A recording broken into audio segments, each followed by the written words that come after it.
Alright students, I am having a balloon. I am going to rub it with a woolen cloth. It is your breakthrough. Okay. What will happen? Static energy of the change will be transferred to the group making it negatively charged. Alright, let us see. So I have got some pencil shavings over here. You can actually see the things are getting clinging over it. Yes, sir. Can you see every one of it? Yes, sir. Alright. So why is it happening? Because of the dragon of the static energy. Yeah, because of the static energy. Now we are going to study about this static energy, what it actually is. Got it? So every matter is made up of atom. Atom has got three things. What are those? Electron, neutron, and neutron. Alright. So there is an atom. An atom consists of three things. There are neutrons. Then we have got protons. Electrons. And then you have got electrons that are orbiting the 288. Then there are electrons that are orbiting the nucleus. There are electrons in these orbits. Alright? So, neutrons are neutrons. If we talk about neutrons, do they carry any charge? No. sir. They are neutral. So, if we talk about protons, Charge positive. which charge it carries? Positive. Positive charge. And then electrons,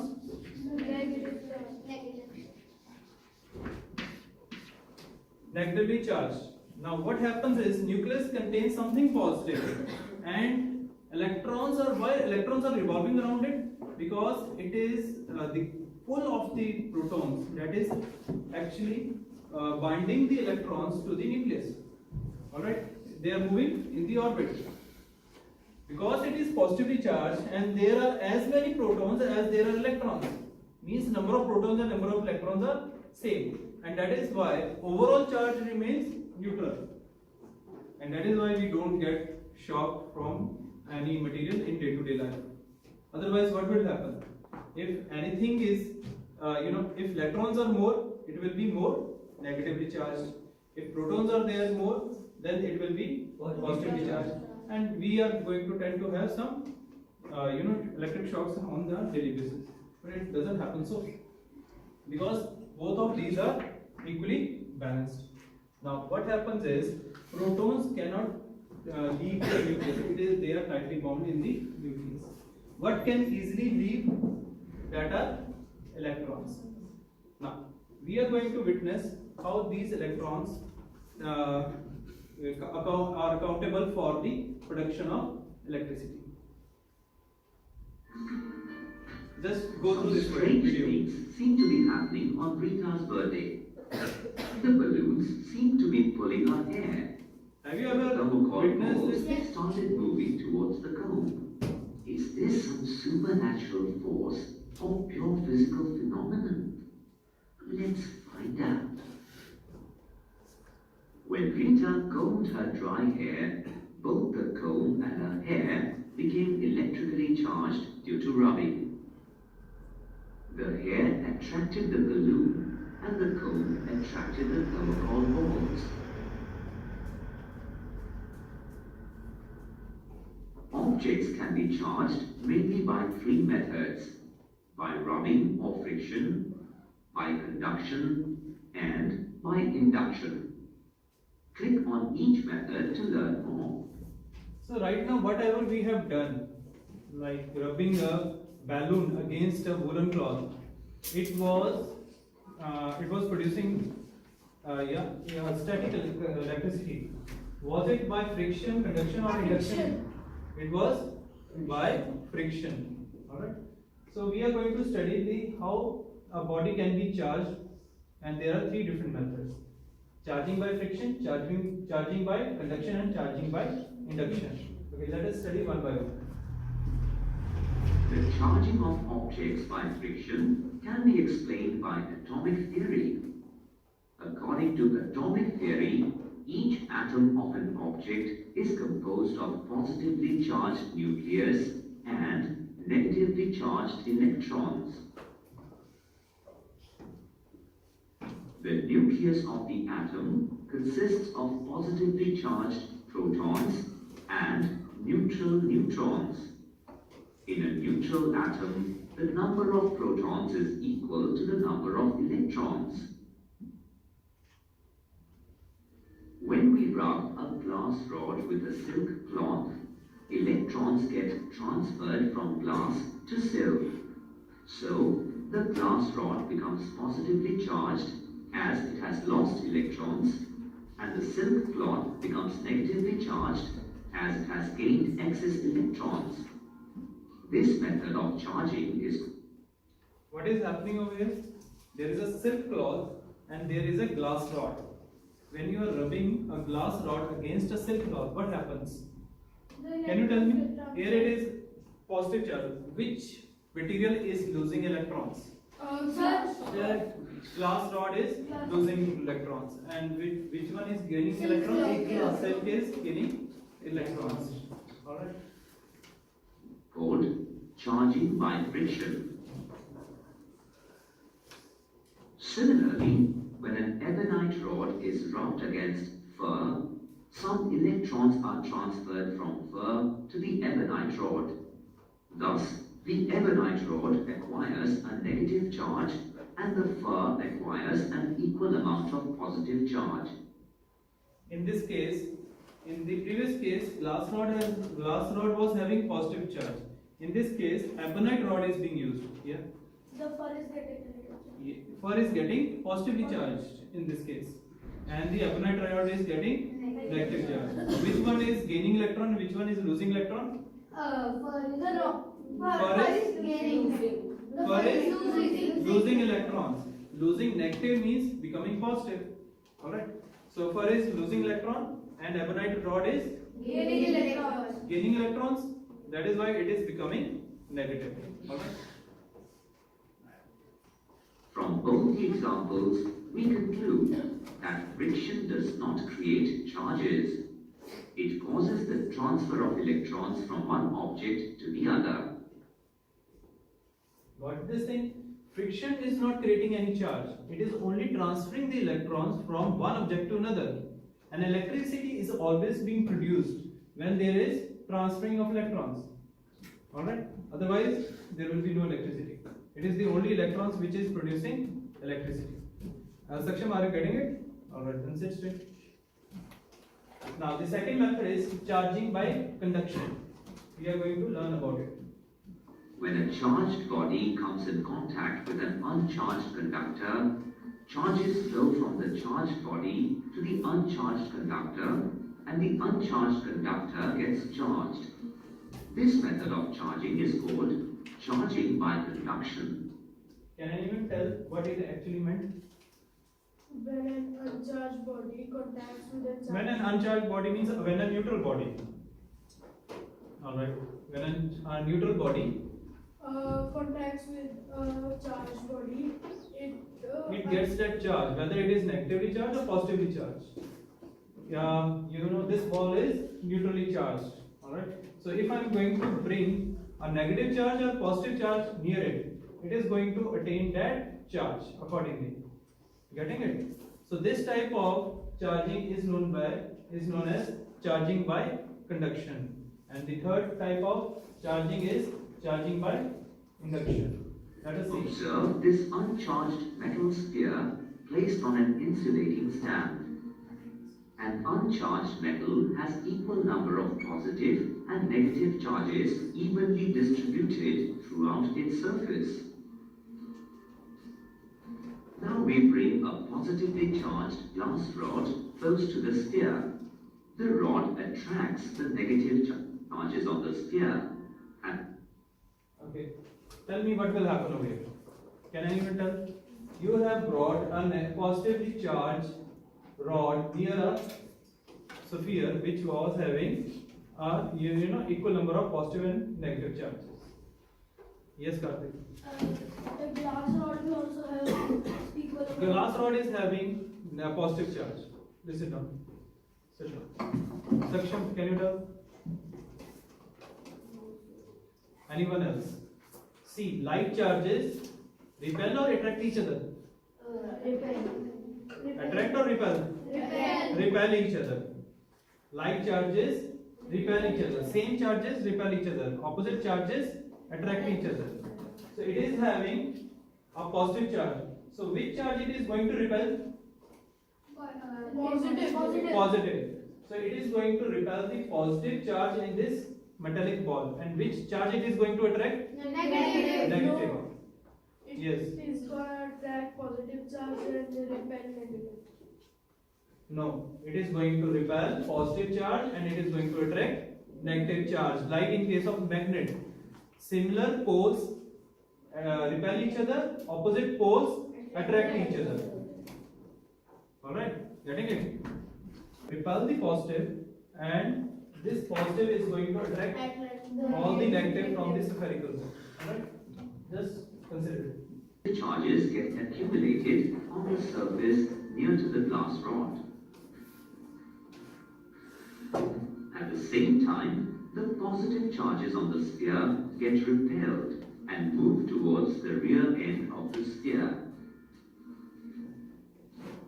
Let's now touch the rear end of the sphere momentarily. The positive charges at the rear end of the sphere leave the sphere through the hand into the earth. Only the negative charges remain at the end close to the glass rod. If we remove the rod now, the excess negative charges on the sphere spread evenly on the entire surface and the sphere becomes negatively charged. This method of charging is called charging by induction. Note that in this method, there is no transfer of charge between the glass rod and the sphere. So in this method of charging a conductor by bringing a charged body near it is called charging by induction. In this method, the charged body does not lose any charge to the conductor. Now what does this actually mean? You are bringing a positively charged glass rod to a spherical ball. It is becoming a negatively charged. Negative charge is being accumulated in the spherical ball. So this is how you are bringing a positive charge near it and negative charge is being induced over it. Alright? But in charging by conduction, what was happening? When a charged body comes in contact with an uncharged conductor, charges flow from the charged body to the uncharged conductor and the uncharged conductor gets charged. This method of charging is called charging by conduction. In this method, your positive charge is flowing from glass rod to the spherical ball. So this spherical ball is becoming a positively charged sphere. Are you getting it? In this there is transfer of charge. There is transfer of charge is there. In charging by induction there is no transfer. It is retaining its own charge but making the other of opposite charge. Alright? Getting this concept or not? Alright? So if I am getting, if I am having some sweets with me, I have got some 10 sweets with me. I am just approaching her and I am giving all the 10 sweets to her. It is an example of conduction or induction? Conduction. Alright? But if I am I am having 10 sweets and I am showing to her, and out of jealous, she's brought more sweets from the cafeteria. So that is an example of induction. So she has brought her own charge. Okay. So this is the difference between. There no charge has flown from me, but she has got her own sweets. Got the thing? So you should know there is 3 types of charging. One is friction, charging by conduction, and third one is charging by induction. Now you will be having your sheets with you. Have you got your sheets?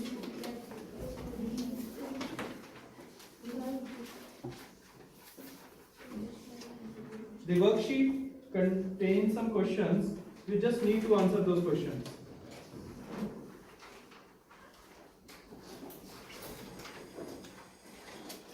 The first question says which of the following statements are true for electric charge? Keep it around. Alright. Just complete the first question and we are going to discuss the answer. Right now.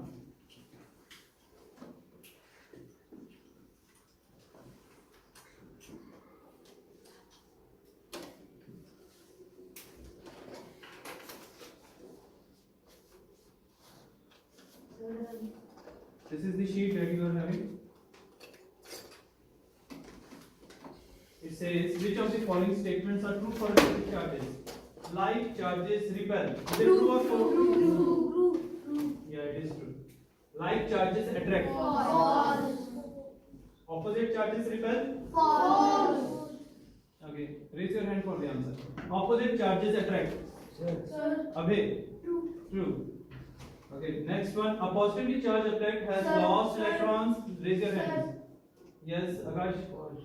A positively charged object has lost electrons. True. It is true. Yeah, it is true. A positive charged object has lost electrons. But electrons are positive now. Electrons are negative. They are negatively charged. So when you are losing something negative, you are automatically becoming positive. A negatively charged object has gained electrons. Sir. Yes, Karthik.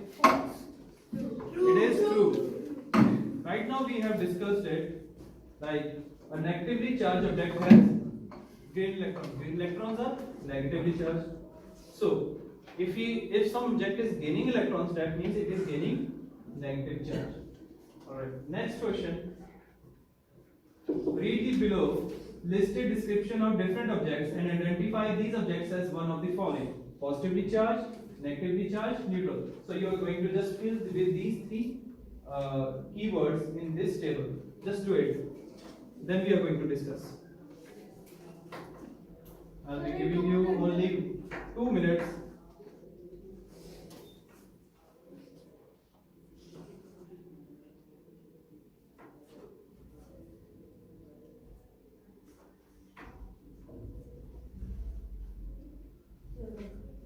Done?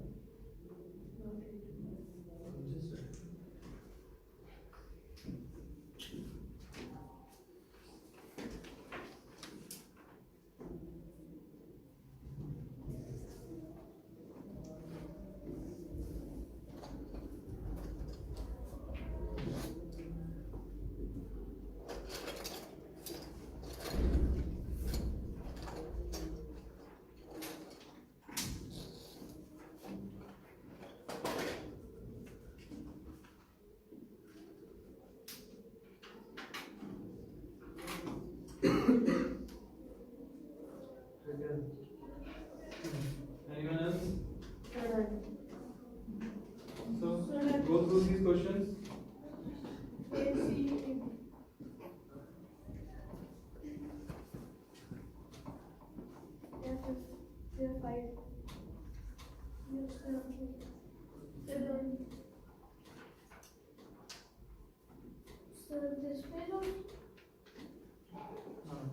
So let us discuss. The object that attracts neutral paper bits Sir. and attracts negatively charged balloon. Sir. Attracting negatively charged balloon. Sir. Yes, Ajiteshwar. Negatively charged. No. Negatively charged balloon is going to attract negatively charged. No, positively charged. The answer is positively charged. Opposite attract, similar repel, same kind repel. It cannot, a negative cannot attract a negatively charged balloon. Alright. Second one.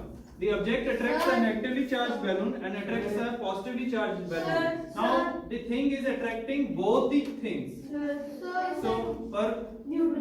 So it is neutral. Getting it? Yeah. The object attracts neutral paper bits and repels negatively charged. Negatively charged. Yes. Negatively charged. Yes, it is negatively charged.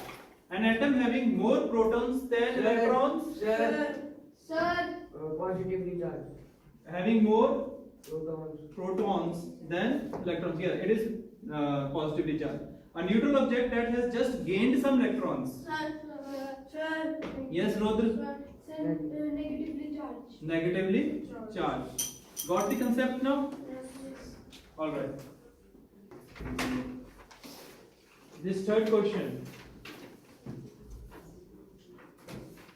All right, you will just to match which one is charging by friction, which one is charging by induction, and which one is charging by conduction. Okay, one by one. Just Sir, start with- please. Okay, Ajiteshwar. Sir, the first is charging by conduction. Is it conduction or induction? Conduction. It is conduction. Sir, Yes. second. Second one, Laksh. Sir, charging by friction. Yes. Is it charging by Yes, friction? sir. Yes, sir. Are you sure? Yes, sir. Third one, Sir. quite obvious, Sir. charging by induction. That is only left. Alright? So that was a worksheet, and through it, now you know that you can produce static electricity. Now, we have learned about static electricity. There are two types of electricity. One is static, another one is current electricity. Static electricity is that doesn't move. Okay? That doesn't actually flow. Static means that doesn't move or flow. Okay, static electricity you have seen, which have got some body has got a charge, it discharges coming in contact with another one. Now we are going to study about after this current electricity. Current means that a charge flows through a wire or something else, and for that we are going to go through a small project as well. Alright, next we are going to learn about is an electric circuit. You already know that we have got wires, bulbs. Have you ever lit a light on Diwali? Yes. Those, which light do we call? Fairy lights. Very lights? Fairy lights. So what is the connection behind it? There is a power source is there, and then we have got some wires, and then we have got bulbs which are letting it up. Okay. Now, how this current flows through a circuit, today we are going to learn.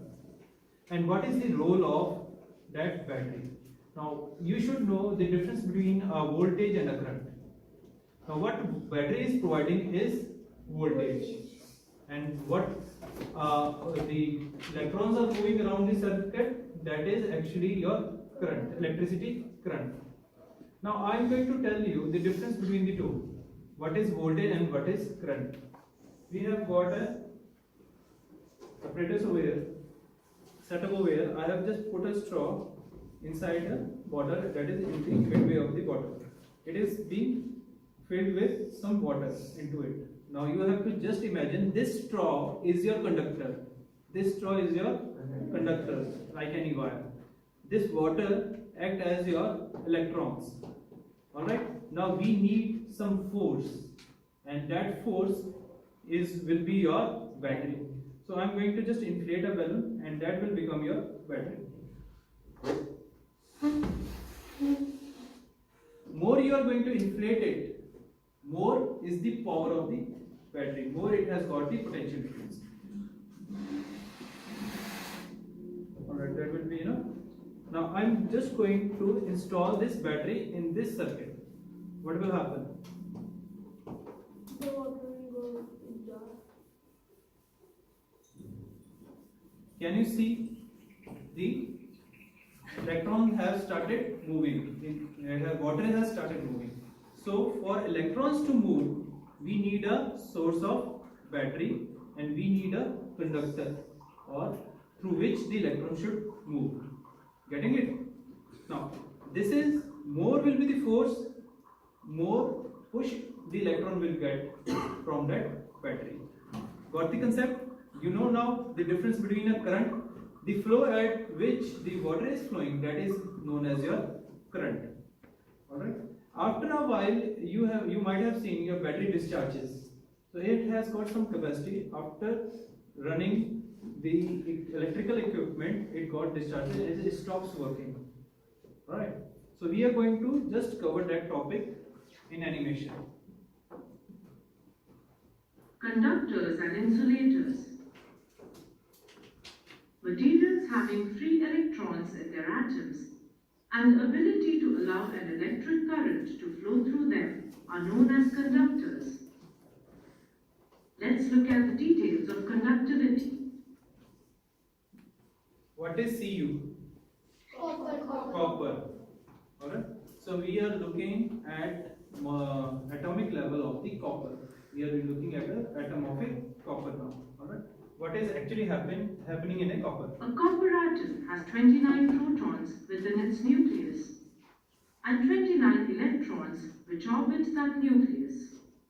As the distance increases between the electrons in the outer shells and the protons in the nucleus, the electrons in the outer shell will be less attracted to the nucleus.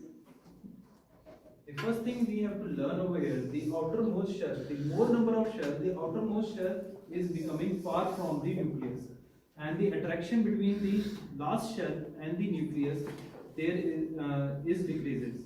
You know, the strength of their attraction decreases. Alright. Second thing, the last orbit, the last shell is known as outermost shell is known as Orbit.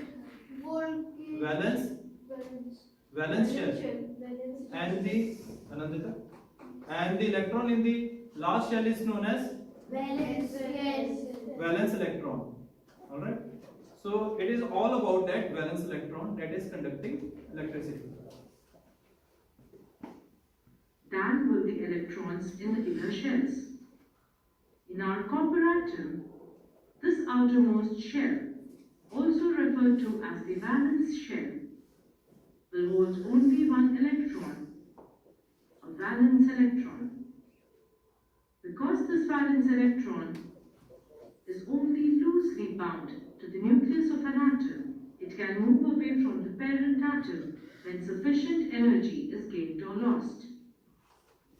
In the copper atom, the valence of free electron is capable of wandering randomly to the neighboring atoms. When an outside force from something such as a battery is applied to the metal, these randomly moving electrons will become oriented in a particular direction, flowing from the battery's negative terminal to its positive. This is an electrical flow. And the Got it? Got the concept now? How electrons are moving. If there is no current to any metal, what is happening in that metal? There is a free electron, we call it as valence electron in the outermost shell, that is actually wandering here and there. Now when we produce a force, or in terms of battery, when we are producing some force in terms of battery, what it is actually doing? It is aligning those electrons and asking them to move in one direction. When they start moving in one direction, they start producing a electricity current. If there is no copper in a circuit, then it will not work. Without wire, how you are going to make a circuit work? You need to have some metal. Metals are good conductor of electricity. Why they are so? Because they have got some free electrons in the outermost shell. Plastic, rubber, and glass, they do not have any free electrons in their outermost shell. That is why they are not conductors. They are what they are? They are insulators. Alright. So if we are not having copper in the circuit, we can use aluminium or we can use iron. They are also good conductor of electricity. The best conductor of electricity, do you know which one it is? What? Gold? Rubber? It is silver. Rubber is the best, it is the worst one. Alright, it is an insulator. Alright, silver is the best conductor of electricity. Copper comes in at the second place. But why don't we use silver wires Because instead? it's too costly. Not that much costly. Only 6 instead of 6 rupees per meter. Alright, you will get 600 rupees per meter. What is the cost difference? Alright. You are rich people, you can afford that thing. Alright. material that transmits it is the conductor. Several materials such as wood, plastic, and glass do not have any free electrons in their atoms. Because of this, electrical flow will not occur. Can you see any free electron in the outermost shell? No. They are tightly packed. There is no free electrons, and that is why these materials do not conduct electricity. Even when potential difference is applied to a plastic wire, This is a the plastic wire. electrons will not move from their orbits. It doesn't And contain there any will be no conductivity. electrical flow. These materials without free electrons that do not conduct an electrical current are known as poor conductors or insulators.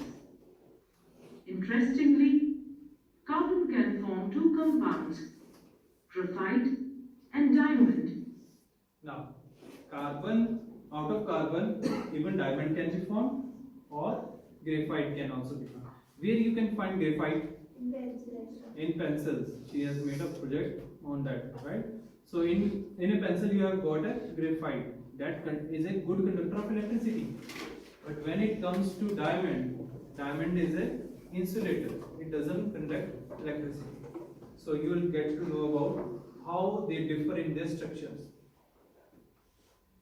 Each of which has opposite conductive properties. Graphite and diamond are both composed of carbon atoms, each having 6 protons, 6 neutrons, and 6 electrons. However, in graphite, the carbon atoms are arranged in flat hexagonal groups, while in diamond, they are tightly bound in a tetrahedral form. This difference makes graphite a good conductor and diamond an insulator. Summary: conductor materials have free electrons to conduct an electrical flow. Insulators have tightly bound electrons which are not free to move around. Coming over to this quiz. Now raise your hand to answer it. The first question is, which of the following statements is false? Plastic and paper are insulators. You are not going to speak out the answer. Are insulators. Human body is a good conductor of electricity. Electrician wear rubber gloves to handle electric circuits. A switch to be used in an electric circuit will be made up of an insulator. Which one of these is false? Abhi, just come and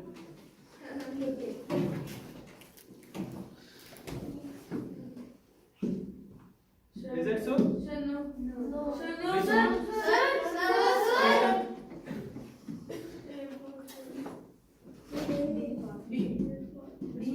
Have you submitted?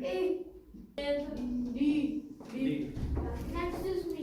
Which of the statement was false? Not true.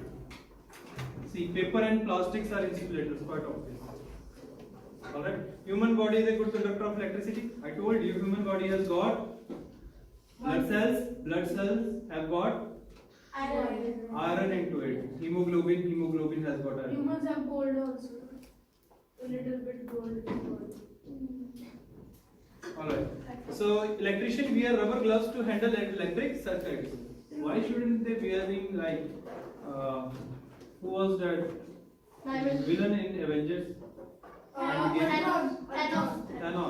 Thanos was wearing a glove. Infinity Gauntlet. Yeah, was it made out of rubber or metal?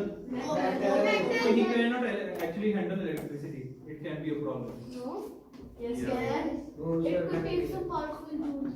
Yeah, that is why the Iron Man was electrocuted Sir, when he he was wore that.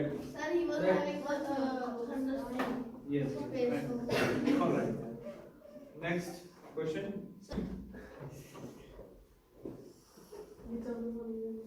Which of the following is an insulator? Small and easy one. Sir. Yes, Laksh. Sir, wood. Cotton. Touch it and then submit. Voice always. Yes.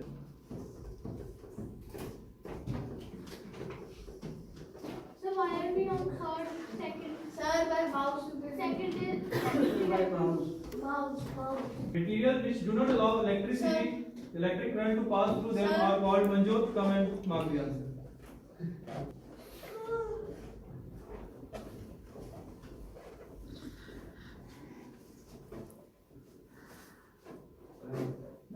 Correct.